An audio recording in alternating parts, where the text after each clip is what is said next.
बिस्मिल्लाहिर्रहमानिर्रहीम। अस्सलाम वालेकुम dear students. Chapter number 20 nuclear physics और आज का हमारा टॉपिक है जी mass defect and binding energy. Students, mass defect और बाइंडिंग एनर्जी को एक्सप्लेन करने से पहले हम डेली लाइफ से रिलेटेड कोई एग्जांपल एक उठा लेते हैं जी। फॉर एग्जांपल, ये हमारे पास एक रूम है और इस रूम का टोटल जो रेंट है वो मेरे पास है जी 1000 रुपीज़। और इस रूम में टोटल जो स्टूडेंट्स रहते हैं, नंबर ऑफ स्टूडेंट्स जो हैं वो 4 स्टूडेंट्स रहते हैं। अब अगर पर स्टूडेंट के लिहाज से अगर मैं रेंट के ऊपर बात करूँगा तो उसके लिए फार्मूला ये होगा कि total rent 1000 divided by total number of students कितना 4, तो पर स्टूडेंट्स कितना देगा जी हमारे पास 250 RS पे करेगा। अगर स्टूडेंट्स इसी रूम का रेंट मेरे पास 10,000 होता तो मेरे पास पर स्टूडेंट के लिहाज से जो कास्ट आ रही थी वो मेरे पास क्या होती, इंक्रीज होती। यानी रेंट ज़्यादा होने की वजह से स्टूडेंट्स के ऊपर जो बर्डन है वो क्या होता मेरे पास, इंक्रीज होता। तो इसी तरह हम एग्जांपल एक और देंगे। लेट से हमारे पास एक ऑब्जेक्ट है जिसका मैस हमारे पास m है और उस ऑब्जेक्ट को हम डिवाइड करते हैं जी 4 पार्ट्स के अंदर डिवाइड करते हैं और 4 पार्ट्स का अलग अलग सम लेते हैं। लेट से मैं इस तरह लेता हूँ 1+2 या इस तरह मैं लेता हूँ जी 1+3 या इस तरह। तो हमारे पास दोनों दफ़ा मैस क्या आएगा जी, इक्वल आएगा। या सिंपल है, मेरे पास कोई वुड का पीस है, मैं उसको क्या करता हूँ जी, डिवाइड कर देता हूँ। इनका साहब न्यूक्लियस ऐसा नहीं होता। न्यूक्लियस में हम किस तरह करते हैं, इसकी एग्जांपल हम इस तरह लेते हैं। न्यूक्लियस में हम बात करते हैं जी फॉर एग्जांपल हीलियम के ऊपर। हीलियम का जो फार्मूला है वो मेरे पास है जी 2He4। हम इसके ऊपर बात कर लेते हैं। तो इसमें अगर देखा जाए हीलियम में तो मेरे पास 2 प्रोटॉन्स आ गए और इसी तरह मेरे पास क्या आ गए जी 2 न्यूट्रॉन्स आ गए इसमें। तो मैं इसको इस तरह एक्सप्लेन करता हूँ।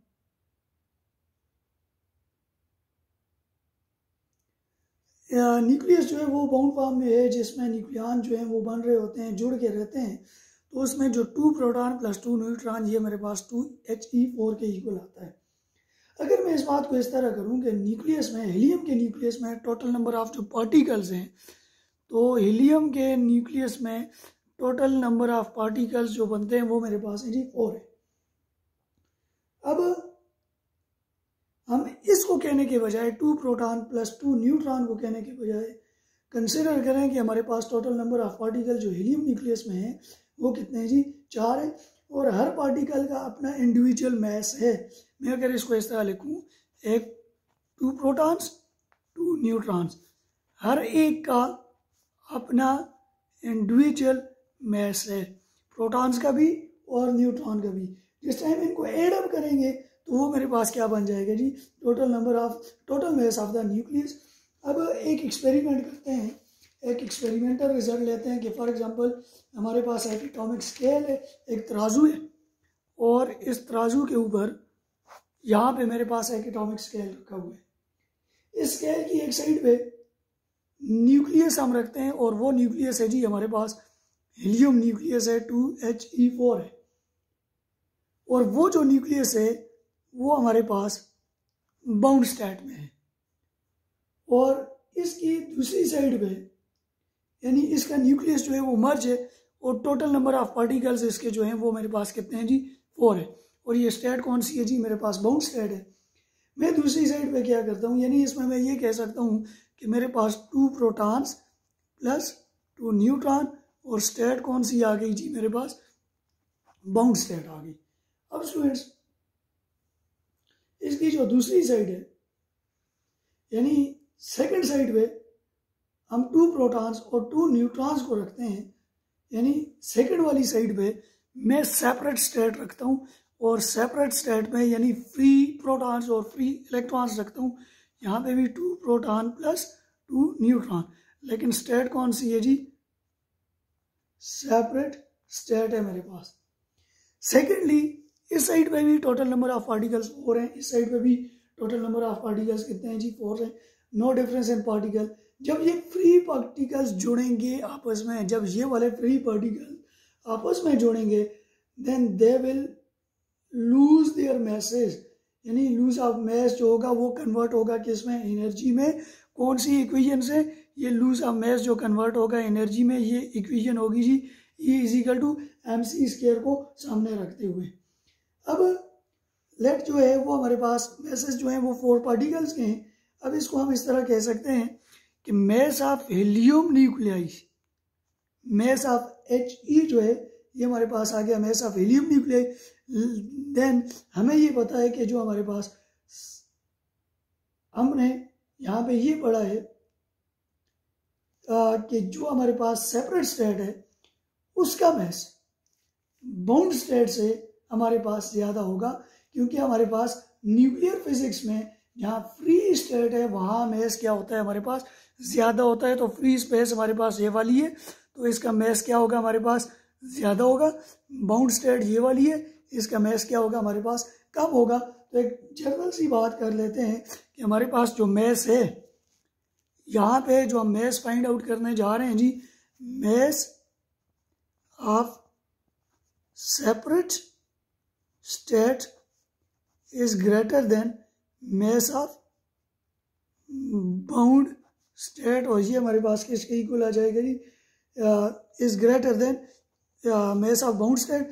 अगर मैं इसको इस तरह शिफ्ट करूँ, इस साइड पे शिफ्ट करूँ, तो मेरे पास बनेगा mass of separate state minus mass of bound state is equal to, तो ये मेरे पास बनेगा, ये चेंज इन द मैस जो होगा वो सेपरेट माइनस मेरे पास आ जाएगा जी बाउंड स्टेट आ जाएगा। तो इसको मैं इस तरह भी लिख सकता हूँ, delta M is equal to mass of separate state minus mass of bound state मेरे पास आ गई।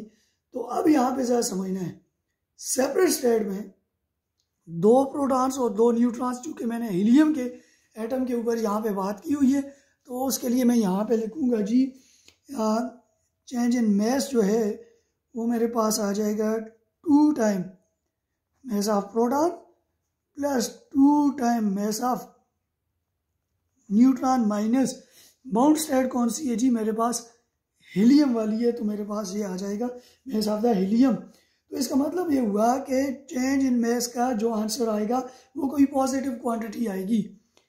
अगर जर्नल फार्मूला ये जर्नल फॉर्म पे बात करें तो नंबर ऑफ पी जो है वो डिनोट नंबर ऑफ प्रोटॉन को डिनोट करता है जी जेड, और नंबर ऑफ न्यूट्रॉन को डिनोट करता है हमारे पास ए।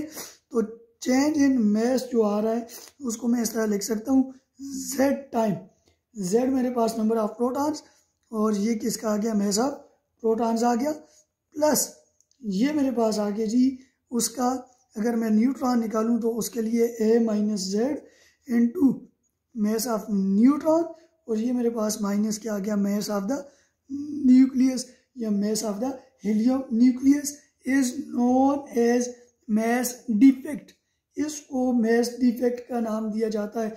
Let's say total mess defect जो है वो मेरे पास कितना है जी? टोटल मैस डिफेक्ट है वो डेल्टा एम है, और टोटल मैस डिफेक्ट को हम यहाँ पे लिखेंगे जी delta M is equal to X हमारे पास आएगा। तो कंपेयर विथ टोटल रेंट, वही वाली एग्जांपल जो सबसे पहले मैंने दी थी, तो टोटल रेंट से कंपेयर करें कि हीलियम इतना रेंट पे कर रहा है। अब हीलियम में पार्टिकल्स कितने हैं? हीलियम में टोटल नंबर ऑफ पार्टिकल्स हमने बात की थी वो 4 हैं। देन हमारे पास क्या बनेगा? Delta M divided by 4 is equal to X divided by 4, और इसको क्या पढ़ेंगे? Mass defect per nucleons. Let's say for example मैं ये कहता हूँ मेरे पास कार्बन है, और कार्बन में टोटल नंबर ऑफ जो पार्टिकल्स हैं वो कितने हैं जी? मेरे पास 12 है। तो कार्बन का एक पार्टिकल कितना मैस लूज करेगा? तो उसके लिए फार्मूला क्या बनेगा? Delta M divided by 12। इसी तरह मेरे पास ऑक्सीजन है, ऑक्सीजन के 16 पार्टिकल हो गए और 16 ऑक्सीजन का एक पार्टिकल कितना मैस लूज करेगा, तो डेल्टा एम डिवाइडेड बाई क्या आ जाएगा मेरे पास 16 आ जाएगा। 4 जो है हीलियम का मैस नंबर है, यानी 4 is the mass number of the helium. किसी भी न्यूक्लियस का मैस डिफेक्ट फाइंड करते हैं उसके पर पार्टिकल मैस नंबर से, यानी उसके लिए जो हम फार्मूला बनाएंगे वो बनेगा जी डेल्टा एम डिवाइडेड बाई ए। तो ये मेरे पास बन जाएगा, इसको मैं अगर यहाँ पे मेंशन करूँ तो ये मेरे पास बनेगा जी delta M divided by A is equal to z time mass of proton plus a minus z mass of neutron minus mass of helium nucleus whole divided by क्या बनेगा मेरे पास a बन जाएगा। तो डेल्टा m बाई a ये मेरे पास क्या है जी, ये लॉस ऑफ मेस पर न्यूक्लियंस इंडिविजुअली। अब अगर इसके ग्राफ के ऊपर बात की जाए तो मेरे पास अगर मैं यहाँ पे ग्राफ बनाऊँ, इस साइड पे लूँगा डेल्टा एम बाई ए और इस साइड पे लूँगा एटॉमिक नंबर z। यहाँ पे मेरे पास आयरन के बारे में आ रहा है जी, आयरन के बारे में यहाँ पे आयरन, और इसका जो रिजल्ट है यहाँ पे मेरे पास बन रहा है -0.009 U और यहाँ पे बन रहा है -0.007 U। आयरन में 56 पार्टिकल है, तो आयरन का जो इंडिविजुअल पार्टिकल सबसे ज़्यादा मैस लूज करता है, यानी comparison with carbon particle, carbon का कम लूज करता है और आयरन का क्या करता है जी, ज़्यादा लूज करता है। स्टूडेंट्स इसके साथ अभी हम कॉन्सेप्ट को समझेंगे, कॉन्सेप्ट ऑफ बाइंडिंग एनर्जी को। Students concept of binding energy, तो हमें एक बात का पता है जी, डेल्टा एम हमारे पास क्या है जी, मैस डिफेक्ट है। Delta M is the mass defect, तो वहाँ separate state convert into bounded state जिस टाइम पे होगी, जिस टाइम पे हमने कहा था कि ये वाली जो सेपरेट स्टेट है इसको जिस टाइम कन्वर्ट करेंगे बाउंडेड स्टेट में, तो उस टाइम पे अपने मैस को लॉस करेगा और ये मैस आपके पास किस में कन्वर्ट होगा जी, ये मैस आपके पास कन्वर्ट होगा किस में जी, एनर्जी में। और ये energy which is either released, जो रिलीज्ड होगी जिस टाइम पे आपके पास न्यूक्लियस बनेगा, जिस टाइम पे ये रिलीज होगी न्यूक्लियस बनेगा। मैं चाहता हूँ बाउंड स्टेट दोबारा सेपरेट हो जाए। पहले आपने सेपरेट को बाउंड किया, अब बाउंड को दोबारा सेपरेट करना चाह रहे हैं, तो इसे इतनी एनर्जी प्रोवाइड कर देंगे जितनी वो सेपरेट के टाइम पे उसने एनर्जी रिलीज की थी। मीन एनर्जी रिलीज और absorb to break the nucleus, energy release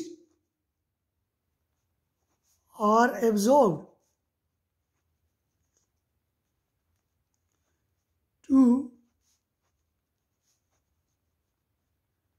break nucleus is known as binding energy। अब binding energy of the element क्या बनेगी, binding energy of the element बनेगी जी डेल्टा एम सी स्क्वायर। किसी भी nucleus की पर पार्टिकल बाइंडिंग एनर्जी जो होगी, किसी भी न्यूक्लियस की पर पार्टिकल बाइंडिंग एनर्जी जो होगी, बाइंडिंग एनर्जी किसी भी न्यूक्लियस की, वैसे बाइंडिंग एनर्जी हमने लिखा डेल्टा एम सी स्क्वायर, और किसी भी न्यूक्लियस की पर पार्टिकल जो बाइंडिंग एनर्जी आएगी वो होगी binding energy P dot E binding energy divided by A is equal to delta M C square divided by A. अगर इसको मैं लगाऊं, ऑलरेडी डेल्टा एम में फाइंड कर चुका हूं, तो ये मेरे पास बनेगा Z time mass of the proton plus A minus Z into mass of the neutron minus mass of helium nuclei into C square divided by A मेरे पास बनेगा। लेट हीलियम की टोटल जो बाइंडिंग एनर्जी है, binding energy of helium जो है वो मेरे पास है जी 28 मेगा इलेक्ट्रॉन वोल्ट। मीन जब ये हीलियम बनेगा तो 28 mega electron volt energy release होगी, और जब टूटेगा तो 28 मेगा इलेक्ट्रॉन वोल्ट एनर्जी क्या करेगा, एब्जॉर्ब करेगा। हीलियम में पार्टिकल कितने आगे, 4 आगे। हर पार्टिकल के हिस्से में कितनी बाइंडिंग एनर्जी आ रही है, कितनी लूज करने के लिए, तो उसके लिए हम बना लेंगे जी 28 divided by 4 mega electron volt, जो मेरे पास बनेगी जी 7 mega electron volt binding energy per particle of the helium हमारे पास होगी। अब यहाँ पे एक ग्राफ देख लेते हैं जी। ये मेरे पास एक ग्राफ आ गया, यहाँ पे आ गया जी मैच नंबर, और यहाँ पे आ गया जी बाइंडिंग एनर्जी पर पार्टिकल के लिहाज से। तो ये ग्राफ आप बुक में देखेंगे कुछ इस तरह बना हुआ है जी, इस तरह का ग्राफ है, और यहाँ पे ये 9 मेगा इलेक्ट्रॉन वोल्ट, और यहाँ पे आयरन के लिए तो टॉप प्लेस पे ग्राफ में जो है, यहाँ पे इस पॉइंट पे जो है वो मेरे पास आयरन है। आयरन का हर पार्टिकल कितनी एनर्जी रिलीज करता है, तो ये मेरे पास तकरीबन बनती है जी 8.8 मेगा इलेक्ट्रॉन वोल्ट, यानी आयरन का हर पार्टिकल इतनी एनर्जी रिलीज करता है। तो बाइंडिंग एनर्जी पर न्यूक्लियस ऑफ द एटम जो आयरन होगी, तो उसके लिए फार्मूला होगा बाइंडिंग एनर्जी जो भी होगी उसको डिवाइड करेंगे 56 उसके पार्टिकल से, तो ये मेरे पास 8.8 मेगा इलेक्ट्रॉन वोल्ट मिलेगी। तो यानी अगर मैं बात करूं यूरेनियम के ऊपर, तो यूरेनियम की बाइंडिंग एनर्जी जो भी होगी उसको हम किस पे डिवाइड करेंगे जी 238 पे, तो ये तकरीबन बनेगा जी 7.6 मेगा इलेक्ट्रॉन वोल्ट। तो ये बाइंडिंग एनर्जी आफ्टर यूरेनियम आ गया। अब आयरन का हर पार्टिकल ने सबसे ज़्यादा एनर्जी रिलीज की है और एब्जॉर्ब भी की है। सेपरेट या हमारे पास सेपरेट या बाउंड होते हुए, अब नेचर में आयरन सबसे ज्यादा स्टेबल न्यूक्लियस है। मीन आयरन से जितना छोटे और जितने भी बड़े एलिमेंट्स है वो आयरन से ज्यादा स्टेबल नहीं है। फॉर एग्जांपल मैं बात करूंगा ड्यूट्रियम के ऊपर। ड्यूट्रियम जिस टाइम ड्यूट्रियम के साथ जुड़ेगा तो फ्यूज होगा, ताकि वो क्या करे, फ्यूज होगा। फ्यूज होने का मतलब क्या है, ताकि वो क्या करे जी, एनर्जी रिलीज करे और वो आयरन के करीब आ जाए। फ्यूज पे बात आएगी तो माइंड में बात आती है जी फिजन प्रोसेस पे। फिजन प्रोसेस पे मतलब छोटे एलिमेंट जब हाइड्रोजन जैसे हाइड्रोजन हीलियम और हाइड्रोजन जैसे जब ये मर्ज होते हैं आपस में, तो एनर्जी क्यों रिलीज होती है हमारे पास, तो they want to become nucleus, they want to become stable iron. Same इसी तरह यूरेनियम न्यूक्लियस की binding energy per particle energy के लिहाज से हमारे पास कितनी आ रही है जी 7.6 मेगा इलेक्ट्रॉन वोल्ट। ये चाहते हैं इसकी एनर्जी 8 मेगा इलेक्ट्रॉन वोल्ट पे चली जाए। इसके लिए इसको बड़ा नहीं होना पड़ेगा, बल्कि इसको क्या होना पड़ेगा, स्प्लिट होना पड़ेगा। किस में, 2 पार्ट्स में, 2 न्यूक्लियस में। 2 न्यूक्लियस बनेंगे और वो एग्जिस्ट करेंगे कहाँ पे एग्जिस्ट करेंगे, नियर द आयरन। अब एग्जिस्ट करने का मतलब ये है, एक सिंगल टूटा 2 बन गए, तो प्रोसेस कौन सा हो गया हमारे पास, फिशन प्रोसेस हो गया। फिशन प्रोसेस में भी एनर्जी रिलीज होगी और फिजन प्रोसेस में भी हमारे पास क्या होगी, एनर्जी रिलीज होगी, because they want to become stable.